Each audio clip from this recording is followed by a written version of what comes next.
ইন্নাল্লাযিনা কাফারু সাওয়াউন আলাইহিম আআনজারতাহুম আম লাম তুনজিরহুম লা ইউমিনুন। নিশ্চয়ই যারা কুফরি করেছে তুমি তাদেরকে সতর্ক করো বা কিংবা না করো, উভয় তাদের জন্য সমান, তারা ঈমান আনবে না। কোরআনুল কারীমে সরাসরি ঘোষণা করেছে শিরক ওই কুফরের কারণে জাহান্নামী। কোরআন এখানে স্পষ্ট ভাষায় বলে দিয়েছে যে শিরক ওই কুফরের কারণে অনেক সম্প্রদায়ের ব্যাপারে দুনিয়াতেই ফয়সালা হয়ে গেছে শিরক ওই কুফরের কারণে। ইন্নাল্লাযিনা কাফারু সাওয়াউন আলাইহিম আআনজারতাহুম আম লাম তুনজিরহুম লা ইউমিনুন। নিশ্চয়ই যারা কুফরি করেছে, হে নবী তুমি তাদেরকে সতর্ক করো বা নাই করো, উভয় তাদের জন্য সমান, তারা ঈমান আনবে না। কোরআনুল কারীমের সূরা মাইদায় ৮৬ নম্বর আয়াতে বলা হয়েছে যে যারা কুফরি করেছে এবং আমার আয়াত সমূহকে মিথ্যা বলেছে তারাই জাহান্নামের অধিবাসী। কোরআনুল কারীমের সূরা নিসা ১৬৮ নম্বর আয়াতে আরো বলা হয়েছে যে নিশ্চয়ই যারা কুফরি করেছে এবং জালিম অবস্থায় মৃত্যুবরণ করেছে আল্লাহ তাদের ক্ষমা করবেন না এবং তাদের কোনো পথ দেখাবেন না। কোরআনুল কারীমে আরো এক জায়গায় ঘোষণা করা হয়েছে যে, আর সেটা আছে সূরা আরাব আয়াত নাম্বার ৪০-এ, আল্লাহ তাদের সম্পর্কে জানিয়েছেন যে তারা জান্নাতে যাবে না। তাহলে এখানে জানিয়ে দেওয়া এর মানে হলো দুনিয়াতেই তাদের পরিণতি ঘোষণা করা হয়েছে, তারা জাহান্নামী। মূর্তি পূজার কারণে, আল্লাহর সঙ্গে শরীক করার কারণে, কুফরি করার কারণে। তারা আসুন আমরা পর্যবেক্ষণ করব না, পর্যালোচনা করব। কোরআনুল কারীমে ঘোষণা করা হয়েছে তারা আল্লাহর সঙ্গে শরীক করেছে এবং আল্লাহর উপদেশ না মানার কারণে জাহান্নামী। জিন্দা অবস্থায়, জীবিত থাকা অবস্থায় ঘোষণা করা হয়েছে যে এই সত্যতার বাস্তবায়নের সাথে বাইবেলের রেফারেন্স আমরা দেব।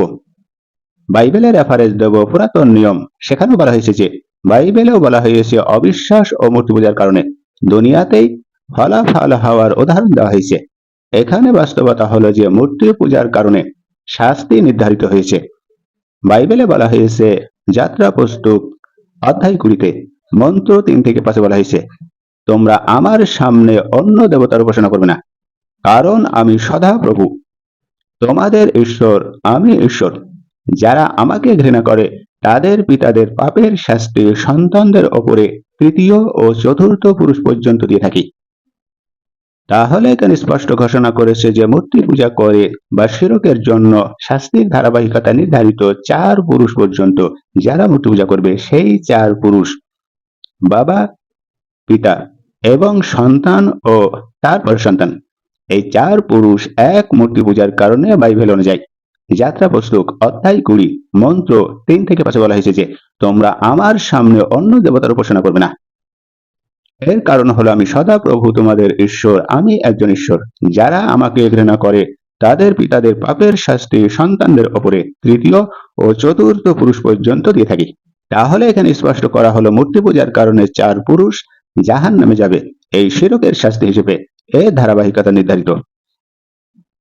আমরা ফেরাউন ও তার সেনাবাহিনীর ঘটনা নিয়ে যদি আলোচনা করি, ফেরাউন যখন আল্লাহর নবী মুসা আলাইহিস সালামকে অস্বীকার করলো এবং মূর্তি পূজায় লিপ্ত রইল, তখন আল্লাহ ফেরাউনকে বললেন, আর সেটা উল্লেখ আছে বাইবেল যাত্রা পুস্তক অধ্যায় ৯ মন্ত্র ১৬-১৭। সেখানে বলা হয়েছে যে এই কারণে আমি তোমাকে আমার শক্তি প্রদর্শনের জন্য রেখেছি, এই কারণে আমি তোমাকে আমার শক্তি প্রদর্শনের জন্য রেখেছি, যাতে আমার নাম সমস্ত পৃথিবীকে প্রচারিত হয়, তবুও তুমি আমার প্রজাদের উপর অত্যাচার করছো। আল্লাহ এখানে ফেরাউনের উদ্দেশ্য করে এটা বললেন যে বাইবেলে অর্থাৎ ইনজিলে। তাহলে ফেরাউনকে সৃষ্টি করা হয়েছিল পরীক্ষা স্বরূপ জাতির ওপরে।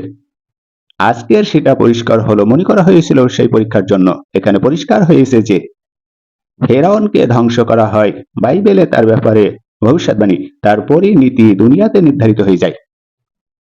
আমরা আরো যদি পরিষ্কার করি, বাইবেল নতুন নিয়মে বলা হয়েছে যে যোহনে বলা হয়েছে অধ্যায় ৩ মন্ত্র ৩৬ বলা হয়েছে যে যে পুত্রের ওপরে ঈমান আনে না, তার মানে মহান ঈশ্বর বলছেন ইনজিলে, যে পুত্রের ওপরে ঈমান আনে না তার মানে ঈসা আলাইহিস সালাম বা যিশুর কথা বলছেন, সে ঈশ্বরের ক্রোধে রয়েছে, তার মানে মহান আল্লাহ তারপরে রেগে আছেন।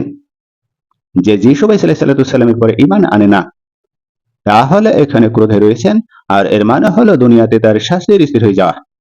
এই জন্য কোরআনুল কারীমে সূরা বাকারায় ঘোষণা করা হয়েছে যে ইন্নাল্লাযিনা কাফারু সাওয়াউন আলাইহিম আআনজারতাহুম আম লাম তুনজিরহুম লা ইউমিনুন। নিশ্চয়ই যারা কুফরি করেছে তুমি তাদের সতর্ক করবে না করো, উভয় তাদের জন্য বরাবর, তারা ঈমান আনবে না।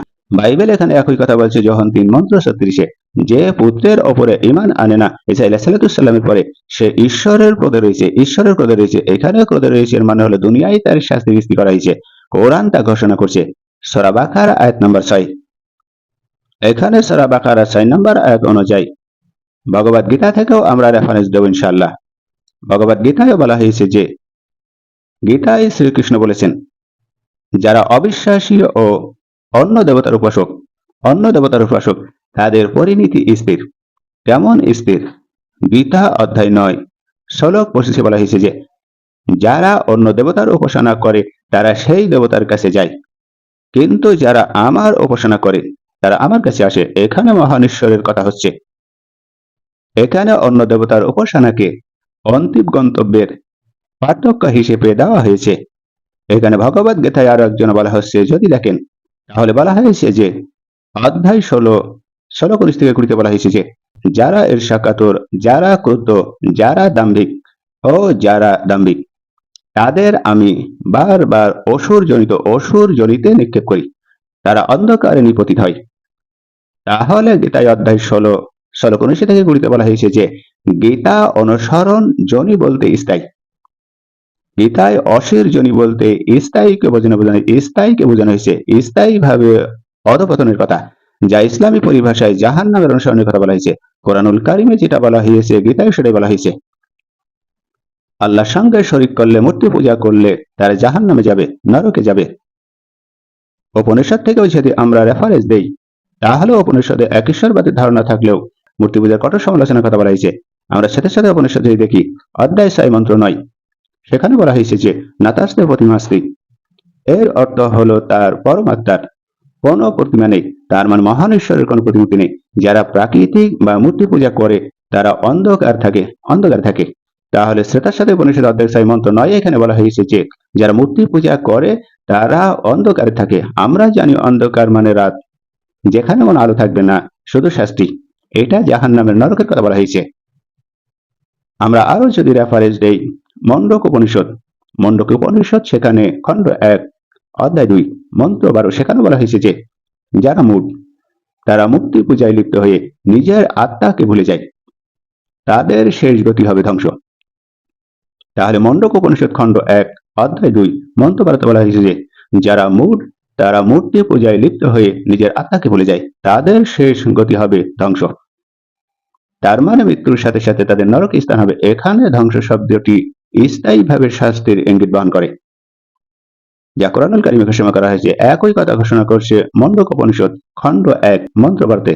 তাহলে মুহাম্মদ সাল্লাল্লাহু আলাইহি ওয়াসাল্লামের উপদেশ যারা গ্রহণ করেনি, কোরআন অনুযায়ী জীবনযাপন করছে না, মণ্ডক উপনিষদেও সেই কথা বলছে জাহান্নামী। আমরা যদি বেদ থেকে রেফারেন্স দেই এখানে ঋগ্বেদ খণ্ড 1 অধ্যায় 164 বলা হয়েছে, শ্লোক 46 বলা হয়েছে যে যদি একমাত্র সত্যাম বিদ্যাং সহুদা বহুদা বদন্তি, সত্য এক কিন্তু পণ্ডিতরা তাকে বিভিন্ন নামে ডাকে, তাহলে এক ঈশ্বরবাদের ধারণাও এখানে ফুটিয়ে তোলা হয়েছে। আরো বলা হয়েছে ঐতরেয়ীক্ষণ অধ্যায় 3 মন্ত্র 11 বলা হয়েছে যে যারা প্রতিমা পূজারি করে তারা পুনর্জন্মের পরে নিম্নতম জনিতে প্রতিথায়ী, তার মানে নিচের দিকে যায়। তাহলে হিন্দু ধর্ম অনেক শাখায় মূর্তি পূজাকে তামসিক বলা হয়েছে, হিন্দু ধর্মের অনেক শাখায় মূর্তি পূজাকে তামসিক বলা হয়েছে, অন্ধকর্মই বলা হয়েছে। এই অন্ধকর্মই কাজ বলা হয়েছে যাদের পরিণতি হবে নরক। আপনি আরো যদি দেখেন কল্কি পুরাণ নিয়ে, কল্কি পুরাণের দিকে যদি আপনি যান তাহলে কল্কি পুরাণ থেকে একটি গুরুত্বপূর্ণ ইঙ্গিত বহন করে। কল্কি পুরাণের শেষ অবতারের কল্কি আবির্ভাবের পরে যারা সত্য গ্রহণ করবে না তাদের ধ্বংসের বর্ণনা দেওয়া হয়েছে। কল্কি পুরাণে বলা হয়েছে যে অধ্যায় 3 সেখানে বলা হয়েছে যে কল্কি অসত্যের ধ্বংসকারী যারা মূর্তি পূজা ও অন্যায় লিপ্ত থাকে তাদের তিনি শাস্তি দিবেন এবং তাদের গতি হবে অন্ধকারে। তাহলে কল্কি পুরাণ অধ্যায় 3 সেখানে বলছে যে কল্কি অসত্যের ধ্বংসকারী, তার মানে এখানে নবী মুহাম্মদ সাল্লাল্লাহু আলাইহি ওয়াসাল্লামের কথা বলা হয়েছে। যারা অসত্য পথে আছে তাদেরকে ধ্বংস করতে আসবে, যারা মূর্তি পূজা করে অন্যায় লিপ্ত থাকে। তাহলে অনেক গবেষকের মতে কল্কি পুরাণে বর্ণিত শেষ নবী মুহাম্মদ সাল্লাল্লাহু আলাইহি ওয়াসাল্লামের এই স্পষ্ট ভবিষ্যৎবাণী করা হয়েছে। এখানে ভবিষ্যৎ করা হয়েছে যারা তাকে অনুসরণ করবে না তাদের পরিণতি নির্ধারণ করা হবে জাহান্নাম। তাহলে প্রত্যেকটি গ্রন্থের স্পষ্টভাবে বলা হয়েছে যে সত্য জেনেও অহংকার বশত শিরক করলে বা কুফরের পথে থাকা এই মানব জাতিদের চূড়ান্ত পরিণতি নির্ধারণ করে দেওয়া হয়েছে। শুধু কোরআন বলে সীমাবদ্ধ করেনি, বরং পূর্ববর্তী আসমানি গ্রন্থ অন্যান্য ধর্মগ্রন্থগুলো এই বিষয়টি ঘোষণা করেছে যে দুনিয়াতে ফয়সাল্লাহ হয়ে যাওয়া এবং পরকালে স্থায়ী শাস্তি আল্লাহ তাআলা এবং পরামর্শ সত্তার ন্যায় বিষয়ের অংশ। এখানে পরামর্শ সত্তার ন্যায় বিষয়ের অংশ যে আল্লাহ কোরআনুল কারীমে ঘোষণা করেছে, আমি কাউকে শাস্তি দেই না যতক্ষণ না আমি রসুল পাঠাই। যা সূরা বাকারার এখানে 6 নম্বর আয়াতে পরিষ্কার করা হয়েছে যে 6 নম্বর আয়াতের সত্যতা নিয়ে আমরা রেফারেন্স দিয়েছি বাইবেল থেকে পুরাতন নিয়ম যাত্রা পুস্তক অধ্যায় 20 মন্ত্র 3 থেকে 5। আমরা আরো রেফারেন্স দিয়েছি বাইবেল যাত্রা পুস্তক অধ্যায় 9 মন্ত্র 16 থেকে 17। আমরা আরো রেফারেন্স দিয়েছি বাইবেল যোহন অধ্যায় 3 মন্ত্র 36। আমরা আরো রেফারেন্স দিয়েছি ভগবদ গীতা অধ্যায় 9 শ্লোক 25। আমরা আরো রেফারেন্স দিয়েছি শ্রীমদ্ ভগবদ গীতা অধ্যায় 16 শ্লোক 19 থেকে 20-তে। আরো রেফারেন্স দিয়েছি উপনিষদ থেকে শ্বেতাশ্বত উপনিষদ অধ্যায় 6 মন্ত্র 9 থেকে। আমরা আরো রেফারেন্স দিয়েছি মণ্ডক উপনিষদ খণ্ড 1 অধ্যায় 2 শ্লোক 12 থেকে। আমরা আরো রেফারেন্স দিয়েছি বেদ থেকে ঋগ্বেদ খণ্ড 1 অধ্যায় 164 মন্ত্র 46। আমরা আরো রেফারেন্স দিয়েছি যারা মূর্তি পূজা করে তারা পুনর্জন্মের পর নিম্নতম জনিতে পতিত হয়।